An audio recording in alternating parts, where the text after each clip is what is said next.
Yeah, the funny thing is, if I knew today, what people know today is what an influencer is and what a YouTuber is or a creator is, I probably wouldn't have done it. Does this make you think again about, and I know you've answered this question a lot, but about putting your kids out there publicly on YouTube when your kids are too young to make a decision? Well, that's why we about don't that do themselves. YouTube anymore. What if people who had watched our show for a long time would know that we have consistently said that we will stop making the show when the children get a bit older. And then last year, when we started to see the deterioration of our children, nothing to do with us, but the pandemic, pushed it forward a bit, and we thought, you know what, I think that time has come. And it was really, Brendan, I'm not gonna lie, it was hard to walk away from that business. That business is incredibly big, and we could have done it for another 10, 15 years, but I had to choose them.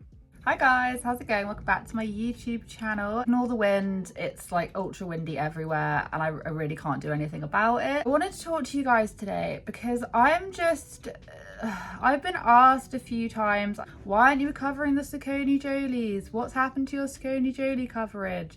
Please do an update, etc, etc. And keeping it like absolutely 100, I kind of forgot they even existed because they haven't been posting on the Sacconejoly's, and I just thought, well, maybe they've just kind of given up and they've just pushed on to TikTok, because Jonathan is actually doing quite well. I mean, I hate to say it, of course I hate to say it, but Jonathan's actually doing all right over on TikTok.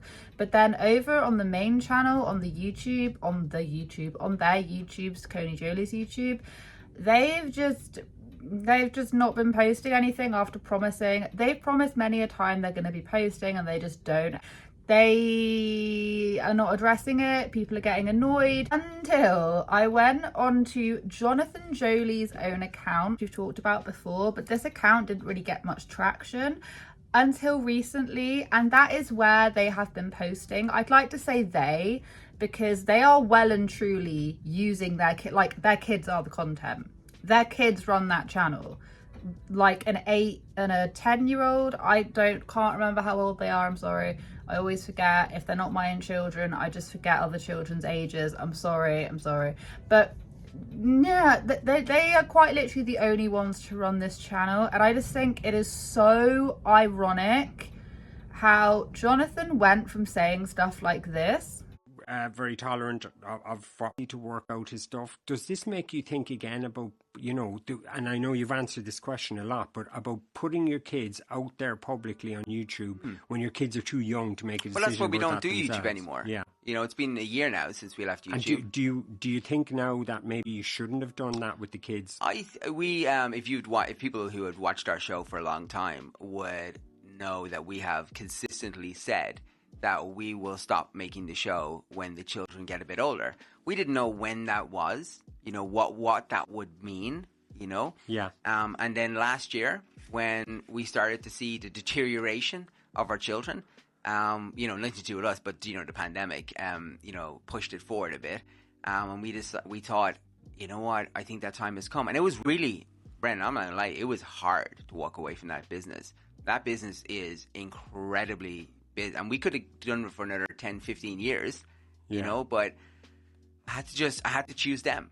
I had to choose what was right for them. And you're still very much in the social media space and everything. There more I got a privacy mortgage, for the I got kids, I got a life, I got a job, I got what I mean? So we try to, we do Instagram and TikTok, which is not as evasive and people can't see what's going on. It's 15-second video. and literally going like full on train wreck, steam ahead, choo-choo, toxic gossip train ahead on making all these statements like, we've just grown out of YouTube, and we'd never show our kids like that ever again, and our kids are grown ups now, to literally the only way these people can make money is by using their own children. Like, can we just think for a minute, aside from the fact that it's sick that he does exploit his transgender daughter, aside from the fact that he coins his 11-year-old or whatever, a teenager, even though she's not, overridingly creepy sense that a lot of people get, and I'm not the only one to say it. A lot of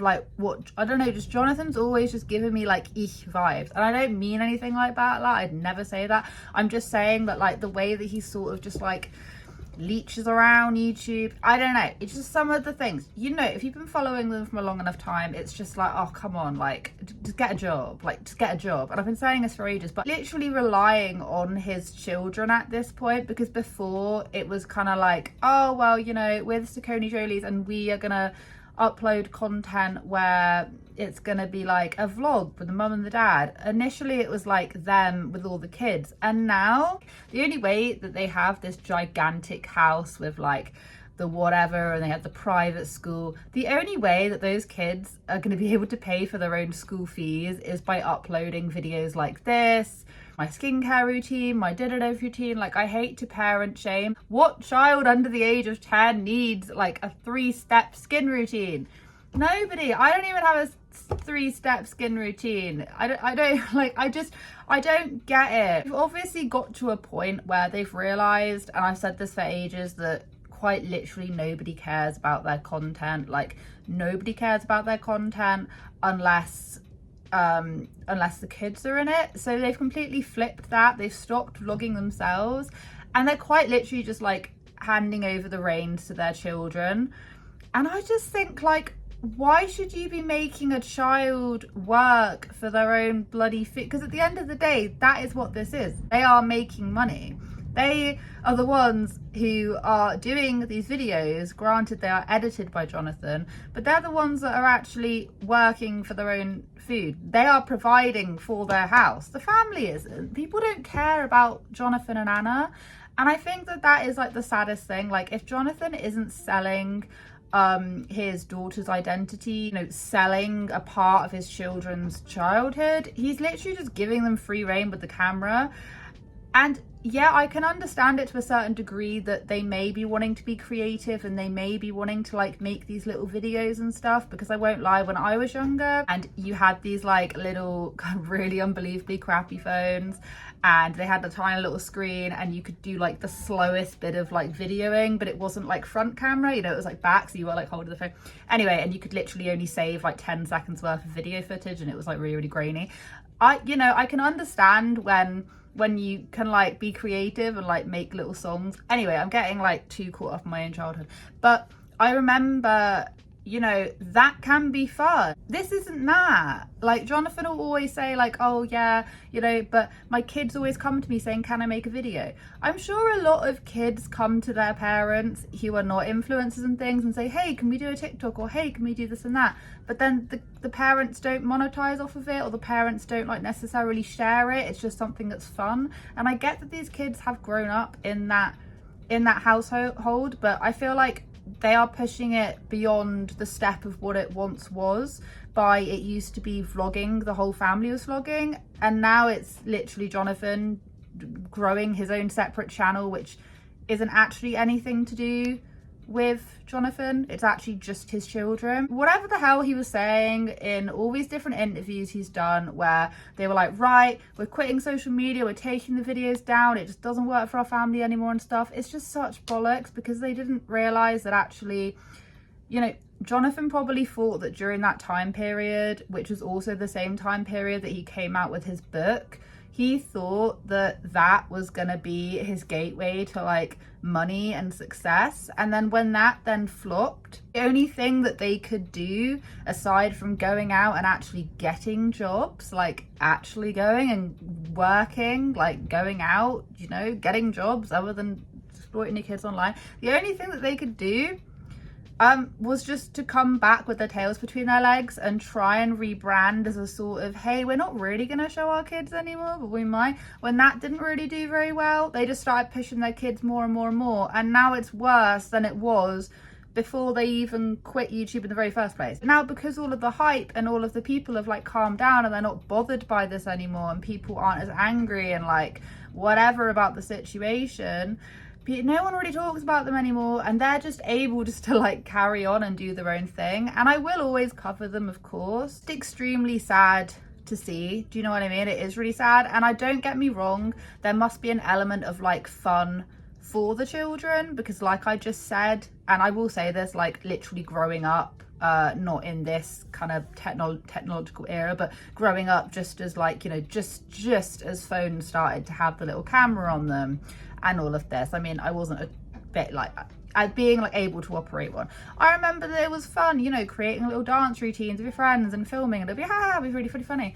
So I understand that there is an element of fun. Gotta just look at the bigger picture here, and those kids can't look at the bigger picture. What also makes it a little bit sad as well is that they're very used to the camera. Like, you can tell that they've literally been filmed and they've been kind of camera ready, show ready from the very beginning. And this isn't shaming children, so don't get it twisted. I'm just commenting on the fact that it is very it's very peculiar to observe the fact that they do, the two older kids, you can tell that they consume a lot of that kind of content, and they've also been kind of, it's like they've been almost media trained to do it, but they haven't. They've just watched their own mum and dad doing it. You kind of switch on and off, and you can see by the way they interact with the camera, and it's really like Black Mirror-y, and that's not meant to be mean to children or anything. That's just it's just a very strange concept, if you see what I mean. Just like kids being able to switch on and off like that, and it's just as a result of growing up on the camera. No kid should have to work for their school tuition fees, and no kid should have to